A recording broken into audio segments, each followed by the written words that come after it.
Get a gut. Here's a question for Houston. How do you explain the formation of the ram's horn, the world's rarest form of gold?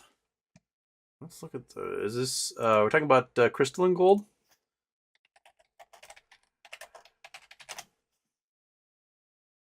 Oh yeah, it's crystalline gold. This is stuff that's found uh, here in Washington. Okay, this one is 1887 discovered ram's horns, largest sample of wire gold yet found. Potentially valued as touted as curious rare form. 1883's article, Denver publication, Great Divide. So this is wire gold found in Colorado. This is cool. One sec. Gotta go. All right. This is a cool version of wire gold. This is different than the stuff that we have in Washington, which is pretty much one of the only places you can find wire gold in the entire world is in Liberty Pass, up in Washington here. Or sorry, Blewett Pass. Liberty's the town in Blewett Pass. So let's see here. They have a Wikipedia on this sucker.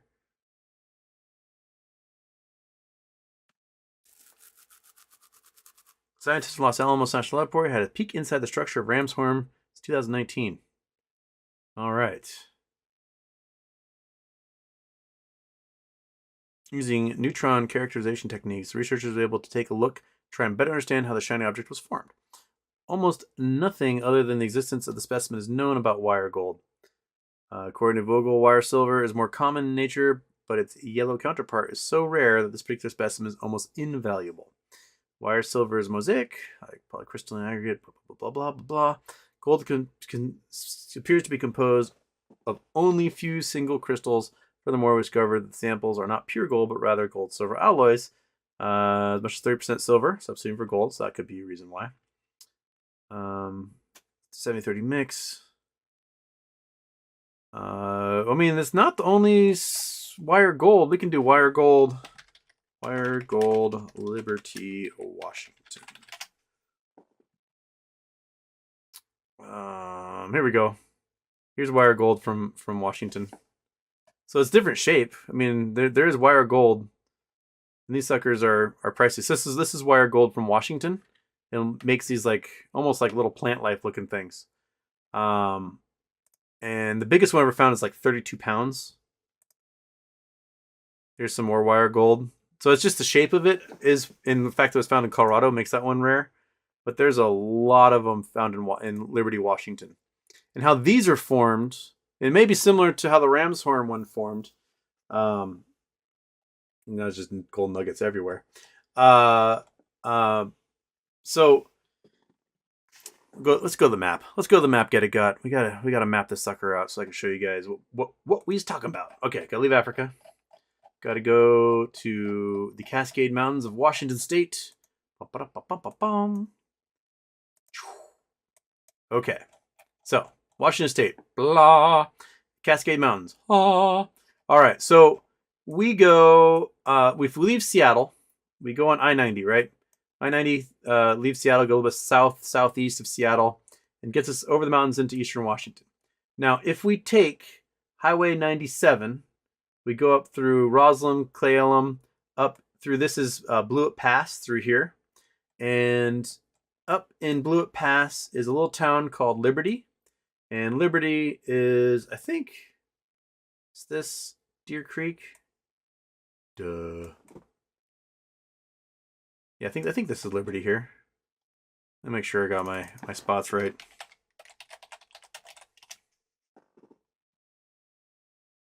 Where are you going?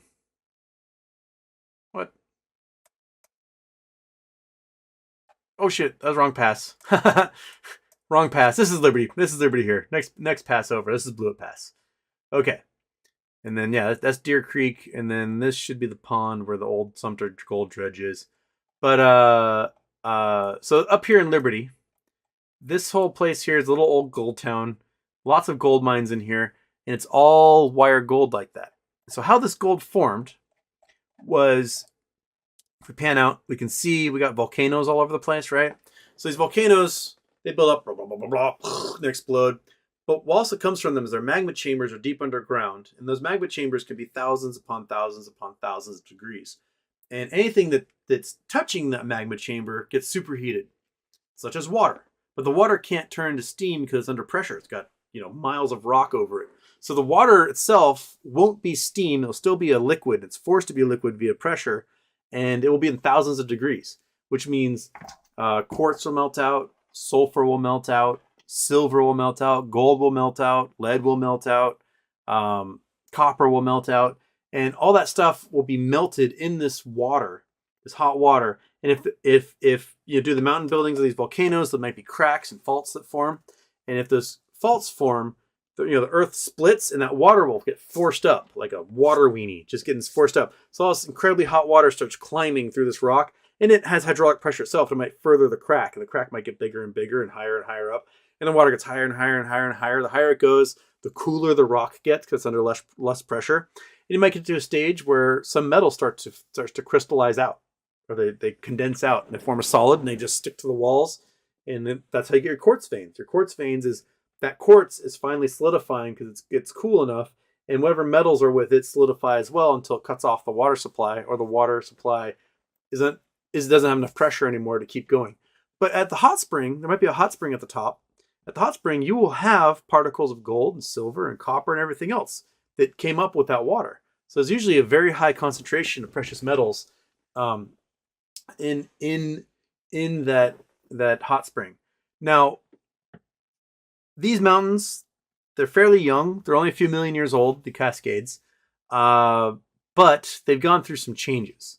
So, like here at Snoqualmie, Snoqualmie itself is actually an ancient caldera. It's very eroded away. This used to be a very large volcano that blew its top and then went extinct.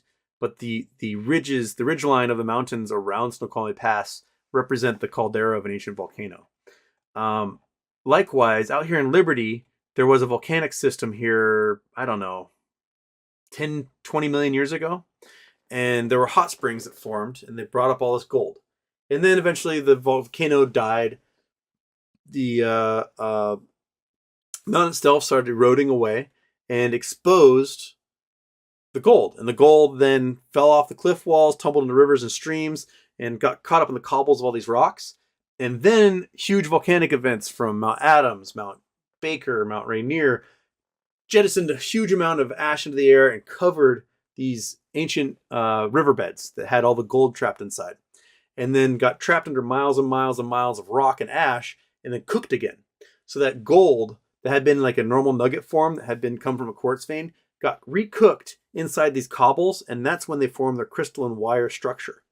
And that's the only way we know that crystalline gold forms in nature, is because it's gold that used to be in like a normal gold vein. It broke off, fell into a river system, got reburied with all those rocks, and then in the pockets of those rocks formed a crystalline nature after they got recooked. So that's a long way to get you there.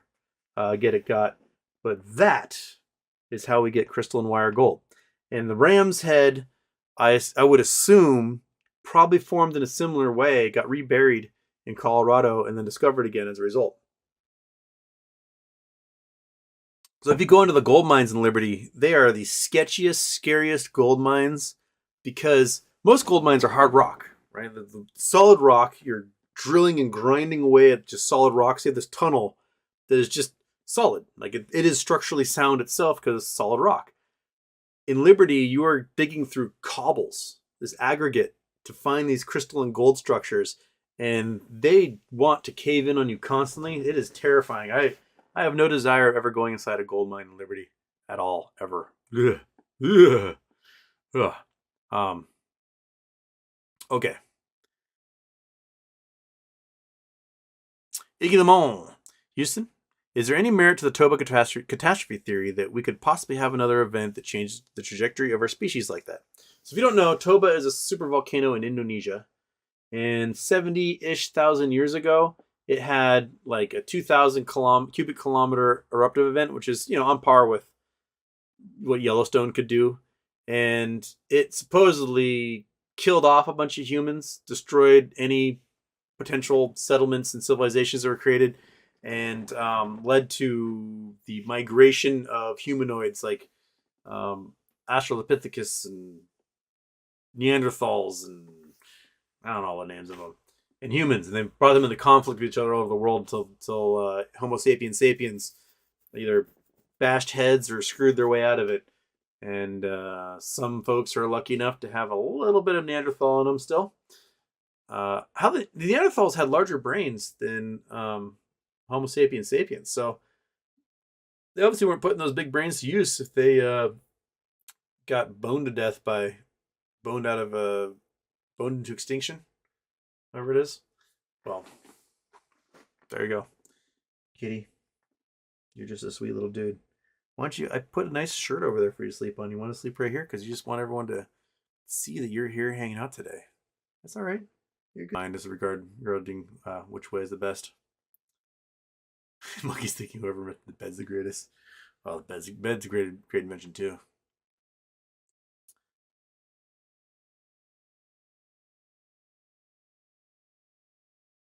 Lots of ways. Kanye is going around talking about how he got all those contracts with those companies on purpose. Yeah, sure he did. Yeah, I got all those glad I got out of that $1 billion deal with Adidas. Screw those guys, right? Hey, Skechers, we're Jewish. Aw, crap. Yeah, he's never going to make a dime again off of any of that stuff. Stephen Lewis got 20 Acme shares. Fantastic. And got some coordinates. More info once you click on the airport. Okay, we're tropical. We are somewhere in, looks like the Far East, perhaps? Where are we going? Bam. More info when you click on the airport. This looks like an island. Oh, there's an airport. Palau Airfield. Noctur what? Noctur Untoten. White Beach, Beach White 1, Beach White 2, USA Monument, 81st Infantry. Alta Buoy? Where are we? Battle of Palau.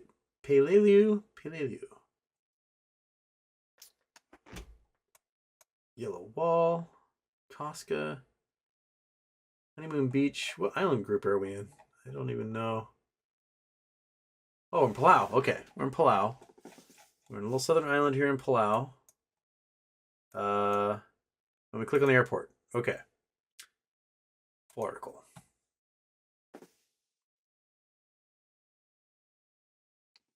Okay. Palau Airfield was built by the Japanese in 1944 with a pair of intersecting runways. During the Battle of Palau, on 15 September 1944, 11,000 Japanese defended the island when the 1st Marine Division assaulted landing on the southwest corner of the island, just to the west of the airfield.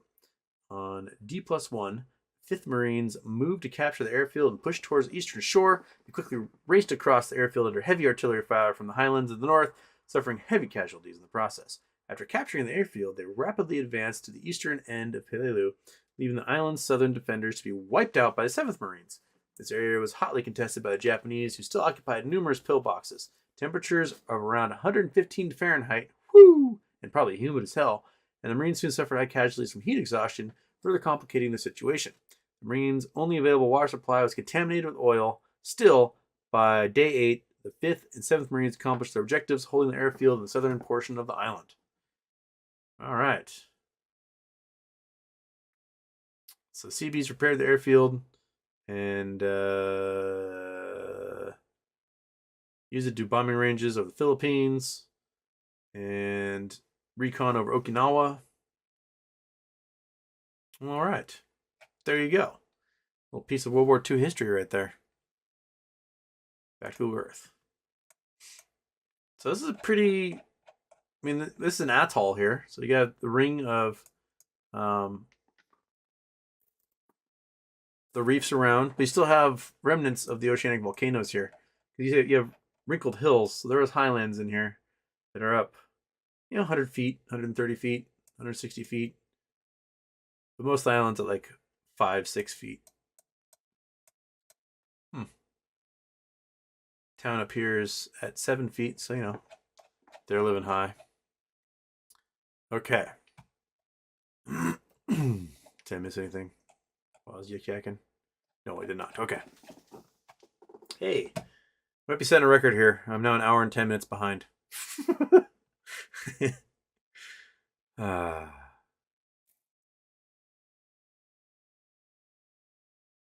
Iglamon, what's in the jar above the hat on the shelf behind you? Some Lovecraftian horror.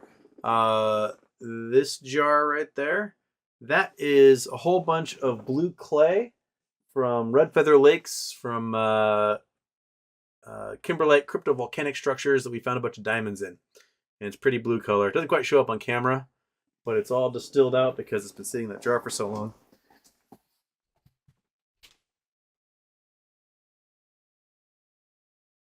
Oh, some of the water's escaped and evaporated out. I might have to put some more water in here. 1 sec. Give me 10 seconds. 10 seconds.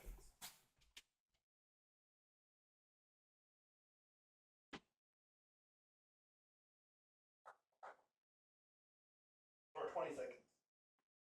There we go. How the water evaporate out of here?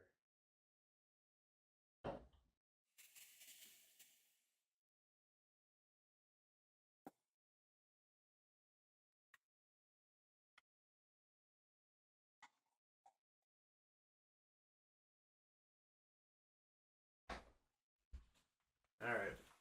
Well, there's originally a house, some homemade salsa that my buddy Dave had made, and then we used it to fill it up with the blue clay. Can't quite see the color in here.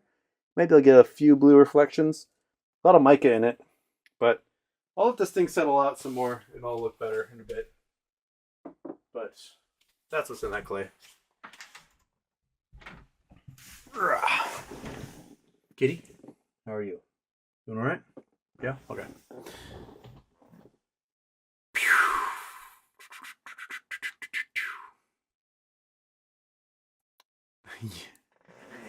UK Great Britain, not Uzbekistan.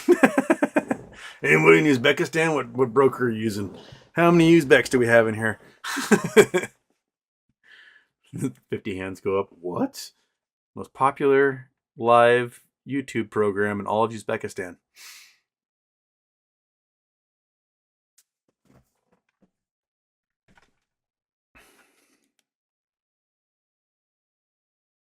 Michael Mystery, Houston, whatever vehicle you get, extended warranty with crash insurance might be a good idea. Because you know me, I will destroy any truck I get in like 2 years. That's the lifespan of a Houston truck. Oh, Kitty, your tail's going right in front of the monkey cam. What you gonna do, buddy? What you gonna do? What you gonna do?